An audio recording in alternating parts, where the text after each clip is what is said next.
Welcome back to the 2006 UPA College Ultimate Championship men's highlight show action. Pool C, a very contentious crew, topped off by University of Colorado, but this an academic Super Bowl featuring Harvard against Stanford.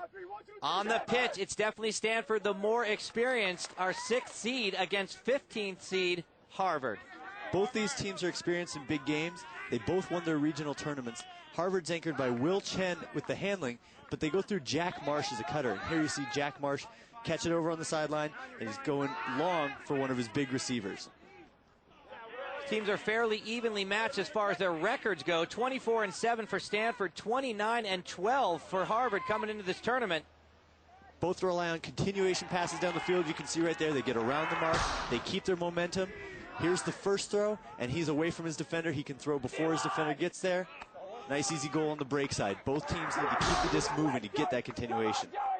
The first half of this game dominated by Harvard, but Stanford came back in the second half, scoring 5 goals in a row. Stanford's been known for years for an excellent defensive team's offense. They keep the disc moving, short passes to open up bombs. Their defensive O is definitely feared around the Northwest region. You can see they get it moving quickly laterally to open up some of their cutters. Sherwood is one of their best handlers. Michael Sherwood here likes his chances against the mark. He's been breaking marks all tournament, and there he gets his speedy receiver, Josh Wiseman, for another one of their goals.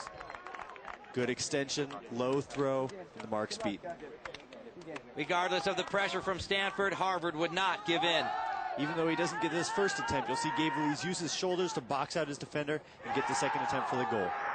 We were playing well the first half, and then Stanford wasn't playing as well. And second half, they came out with a little more intensity than we did. We had some unforced turnovers, and they climbed back in and built some momentum. But yeah, we didn't play as well as we could have, and we know it. So Stanford takes it to Harvard, 15-13. Stanford standouts made their mark. We came here to take home the medal, and that's what we're shooting for. The last 2 years, we got stuck in semis and lost and got blown out, really, and so we're here to prove to the nation that we can really play. We've got a lot of great players people don't know about. We're excited to show them off. Well, it's a little bit early to start talking about the semis for Stanford as the powerhouse Colorado stands in their way, whose resume includes the 2004 championship title as well as runner-up last year. Colorado is absolutely one of the best programs in the nation. They have great coaches, great facilities, and they have the best big men between Dahl, Cochran, and Kittredge of anyone in the country. Both teams coming in undefeated here in pool play, looking for a bye into the quarters. It was Colorado who edged Stanford 8-7 at the half. They traded points to this point, 16-16. This is a hard cap situation where the next point wins, and you better believe that Stanford with the disc right now is getting nervous. They're getting sweaty palms. It's tough to move the disc and not be afraid just to turn it over. Tight throw there into a small window. Danny Newman looks for the long throw to take the win. Just out of bounds, though. Colorado gets a chance at this. Adam Simon is one of the game's best throwers. They've got to like it in his hands on the sideline. Dodges the mark. They're going up the line in a huck. They've got some big targets down there, but Stanford comes up with the block. Huge block by number 3, Jack Kuker. Goes up early, doesn't give the bigger offensive player, Martin Cochran, a chance to go. Stanford brought the disc to the goal line and went for an immediate shot back, but Justin Salvia avenges his momentary turnover, gets the disc back for Colorado. You can see around the sidelines, the fans are starting to gather as word gets out that Stanford's on the verge of knocking off a big-time team. So the pressure obvious on the field for Colorado as well as Stanford. The bye into the quarters, so important to relax the strain at the championship tournament. Down in scoring position, they call it time to strategize and make their strike. They've got to feel comfortable with the disc in Simon's hands here, just 3 yards out. And they're going to try to isolate Bo Kittredge in space, let him use his athleticism, create some separation. Well, you hit that right on the head. Bo Kittredge grabs it for the goal. 17-16. Colorado takes a 3-0 run through Pool C. That is going to tax them stamina-wise, but what an exciting matchup. Simon makes it look easy here, but really Kittredge's cut is set up by the threat of Simon's break throw. Stanford is one of the more fundamentally sound teams anywhere, and they always have been. And I think that's what makes things more difficult as the game goes on. Both teams are tired. Both teams are disciplined when they're tired. And you see games like that. I mean, they weren't going to turn it over. And it just took till the last point where you saw multiple turnovers in a point. It was just a dogfight the whole way. Very evenly matched teams. Adam Simon, the huge playmaker, throws it in for the score. The key word that Adam Simon said, tired. What a taxing game. Colorado takes the bye into the quarters. Stanford and Kansas stay alive. Harvard goes back to the books. The vortex, setting the tone. The vortexing haircuts of Oregon at the top of Pool D. Also in this pool, defending champs, Brown University, when we return. Welcome back to Columbus, Ohio, and the highlight show for the 2006 UPA College Ultimate Championship. Men's play Pool D, which features defending champions Brown University and the Callahan Award winner turned coach Josh Zipperstein. We lost a lot of players this season, but I think people still want to beat the defending national champion and know that we're gonna bring it when we play against them. But it's not easy to be the champion, and you have to show up for every game, no matter how good a team you are. Zip is right. This is the most balanced pool of the four, and every game is going to be up for grabs. The Ultimate Players Association is the largest ultimate organization in the world. By joining the UPA, you are automatically subscribed to the sport's official magazine, packed with tons of incredible photos and ways to get the most out of your game. Visit us at upa.org to learn more and find out how to start playing in your community. One of the featured games in Pool D, Georgia versus Brown. Brown not having the season they had last year. They don't necessarily have the superstars from last year, but they have the same grinding defense where they try to bring the cutters back underneath, limit them to short gains, and make them throw a lot of difficult throws.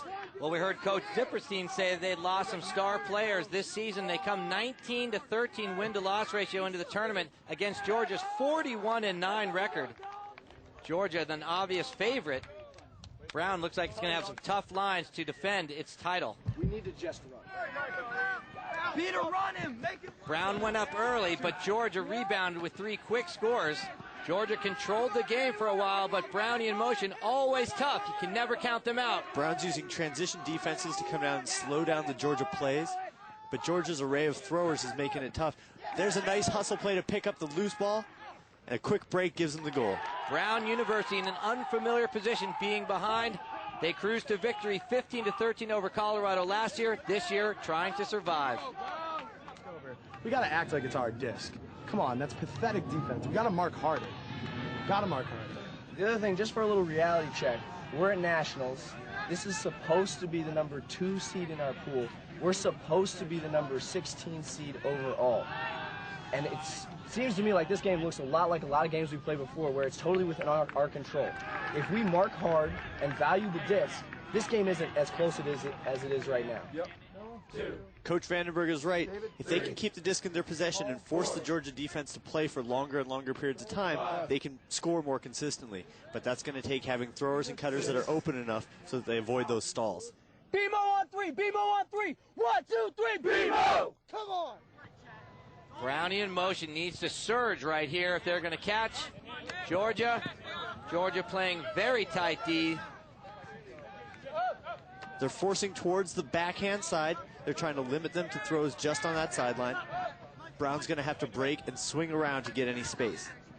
Well, the mode of survival has kicked into high gear. Right now, 14-9, Georgia leads.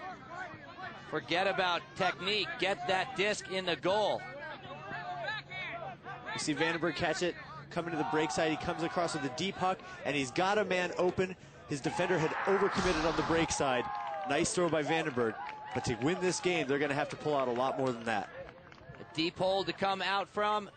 10-14, Brown behind. Georgia looking to seal the deal. A long throw downfield, Mahoney defending. Dylan Tunnel boxes him out and makes a great grab on the second effort. Always working hard around the disc. Dylan Tunnel comes up with a big point to seal it. So 2 of the best players in the division. Mahoney tries to defend Tunnell, but Tunnell takes it for the win. Last play, I hadn't gone deep all game. It's Colin Mahoney, who's a fantastic defender, was defending me. He's a real big guy.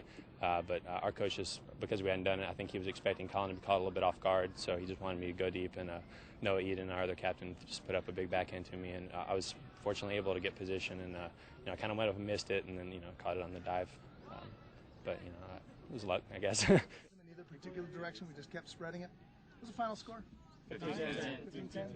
Legendary player and coach Stu Downs reinforcing what worked well for Georgia. They're going to need 2 more wins, though, if they want to take away this pool.